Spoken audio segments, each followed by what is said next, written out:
విధాత media ప్రేక్షకులకి నమస్కారం. ఈ పరాభవ నామ సంవత్సరము మకర రాశి వాళ్ళకి 2026, 27 ఎలా ఉండబోతుంది ఈ వీడియోలో చూద్దాం. మకర రాశి అనగానే ఉత్తరాషాఢ 2, 3, 4 పాదాలు, అలాగే శ్రవణం 4 పాదాలు, ధనిష్ట 1, 2 పాదాల వారు ఈ రాశి వారిగా పరిగణించబడతారు. మరి మీ పేరు గనక బో, భా, జీ, జూ, జే, జో, ఖ, గ, ఘి అనే అక్షరాలతో మొదలైతే మీకు కూడా ఈ రాశి ఫలాలు వర్తిస్తాయి. మరి మకర రాశి వాళ్లకు ఆదాయం 2, వ్యయం 8గా ఉంది. రాజ్యపూజ్యం 1, అవమానం 6గా ఉంది. మరి ఈ రాశి వారు గోచారాన్ని పరిశీలించగా అన్ని రంగాల వాళ్ళకు కూడా ఈ సంవత్సరం చాలా యోగదాయకంగా ఉంటుంది. ఎంతటి వాళ్ళనైనా సరే ఇట్టే ఆకట్టుకుంటారు. పలుకుబడి కలిగినటువంటి వ్యక్తులతో పరిచయాలు ఏర్పడతాయి. ఆశించినటువంటి పదవులు దక్కవు. బాధ్యతల గురించి తప్పుకుంటారు. ప్రతిభా పాఠవాలు వెలుగు చూస్తాయి. వ్యవహారానుకూలత, కార్యసిద్ధి బాగుంది. లావాదేవీలు ప్రోత్సాహకరంగా సాగుతాయి. అలాగే ఆర్థిక ఇబ్బందుల నుంచి కొంతవరకు బయటపడగలుగుతారు. ఆదాయ వ్యయాలకు పొంతన ఉండదు. దుబారా ఖర్చులు అధికంగా ఉంటాయి. ఇతరుల కోసం ధనాన్ని విపరీతంగా మీరు ఖర్చు చేస్తారు. అలాగే పొదుపు మూలక ధనం అందుకుంటారు. పెట్టుబడులు కలిసి రావు. మీ శ్రీమతి కానీ, శ్రీవారు కానీ, బంధువర్గంతో మీకు సంబంధాలు బలపడే అవకాశం ఉంటుంది. గృహంలో శుభకార్యాలు చేస్తారు. వివాహ యత్నాలు తీవ్రంగా కొనసాగిస్తారు. అలాగే ఆసక్తి కలిగినటువంటి సంబంధం మీకు నిశ్చయం అవుతుంది. సంతానానికి శుభ ఫలితాలు ఉంటాయి. దంపతుల మధ్య అప్పుడప్పుడు కూడా చిన్న కలహాలు తలెత్తేటువంటి అవకాశం ఉంది. అయినప్పటికీ అవి వెంటనే సమసిపోతాయి. ఆత్మీయులంతా కూడా తరచుగా కాలక్షేపం చేస్తూ ఉంటారు. సొంతంగా గృహం అమర్చుకునేటువంటి ఆలోచన స్ఫురిస్తుంది.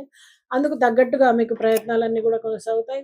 బ్యాంకు నుంచి ఇతరత్ర రుణాలు మంజూరు అవ్వడం కానీ, అలాగే మీ సిఫారసుతో ఒకళ్ళకు ఉద్యోగం లభిస్తుంది. చిన్ననాటి గురువుల్ని కలుసుకుంటారు. గత సంఘటనలను ఉల్లాసంగా చర్చిస్తారు. ఎంతో ఆనందంగా మీ సమయాన్ని గడుపుతారు. విద్యార్థులకు చదువుపైన శ్రద్ధ లోపిస్తుంది. ఇతర వ్యాపకాలతో కాలం గడుపుతూ ఉంటారు.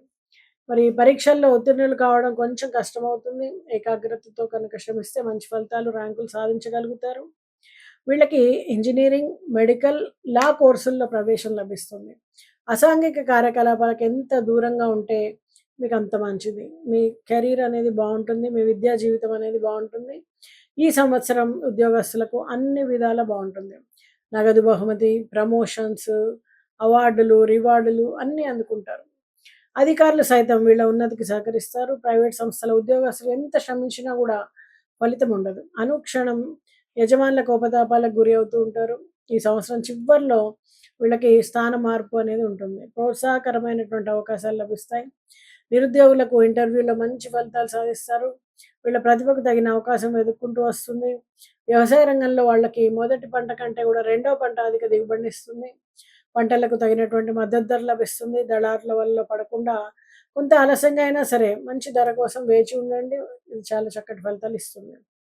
పారిశ్రామిక రంగాల వాళ్ళకి అన్ని విధాలా బాగుంటుంది. నూతన ప్రాజెక్టులు కానీ, పరిశ్రమలు కానీ, లేదా ప్రభుత్వ ప్రోత్సాహం కానీ, సత్వరం రుణాలు కూడా మంజూరు అవుతాయి.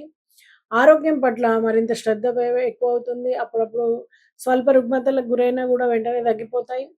ఈ రాశి వాళ్ళు తరచు వేడుకలు కానీ, శుభవార్యాలు కానీ వీటన్నిటిలో పాల్గొంటూ ఉంటారు. మరి ఇతర ఇంట్లో శుభకార్యం చాలా ఘనంగా చేస్తారు. దూర బంధుత్వాలు బలపడటంతో పాటు సోదరి వర్గంతో, బంధువులతో భేదాలన్నీ ఏమన్నా ఉంటే కూడా సమసిపోతాయి. అలాగే యోగా, ధార్మికత పట్ల ఆసక్తి కలుగుతుంది. పుణ్యక్షేత్ర సందర్శన చేస్తారు. చాలా యోగదాయకంగా ఉంటుంది. ఈ రాశి వాళ్ళకి ఈ సంవత్సరం అంతా కూడా మొత్తం అన్ని రకాలుగా యోగిస్తుందని చెప్పొచ్చు. అలాగే అనుకున్న సమయానికి సంబంధాలు కుదరడం, వివాహం జరగడం, చాలా ప్రమోషన్స్, అలాగే కొత్త ఉద్యోగం కోసం ప్రయత్నం చేస్తున్న వాళ్ళకి ఉద్యోగం రావడం, ఏ పని అనుకుంటే ఆ పనికి తగ్గట్టుగా అనుకూలమైనటువంటి వాతావరణం ఏర్పడడం జరుగుతుంది. ఇంట్లో కీచులాటలు అనేవి తగ్గుతాయి. పరస్పర అవగాహన పెరుగుతుంది కుటుంబ సభ్యుల మధ్యలో. అందువల్ల ఆనందంగా సమయాన్ని గడపగలుగుతారు. మరి ఈ రాశి వాళ్ళు గోసేవ చేయడము, ఆవుకి నానబెట్టినటువంటి గోధుమలను కానీ, లేదా నానబెట్టినటువంటి శనగల్ని కానీ తినిపిస్తూ ఉండండి. అలాగే ప్రతిరోజు కూడా దేవుడికి పసుపు రంగు పూలతో అర్చన చేయండి.